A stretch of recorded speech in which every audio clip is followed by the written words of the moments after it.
Tout semble se dérouler à merveille, mais ce n'est pas facile pour lui. Au début, il a eu du mal à s'adapter au style de jeu du PSG. À Monaco, on jouait en contre-attaque, et il avait donc beaucoup d'espace. Mais au PSG, les défenseurs étaient toujours sur ses gardes. Quoi qu'il en soit, il a pu marquer pour son premier match. Il a continué à marquer et a inscrit un total de 21 buts au cours de la saison 2017-2018. Le Paris Saint-Germain a remporté le championnat de France, mais Mbappé a été expulsé par le Real Madrid dans la Ligue des Champions. Mais c'est à l'été 2018 qu'il a connu son plus grand succès. Coupe du Monde en Russie, et Mbappé a été nommé en équipe de France à l'âge de 19 ans. Il a été titularisé et la France a réalisé l'incroyable. Elle est allée jusqu'en finale contre la Croatie.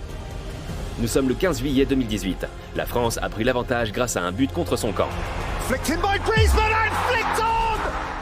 Mais la Croatie a réussi à marquer à son tour. Les deux joueurs Griezmann et Pogba ont marqué. Le score est désormais de 3-1.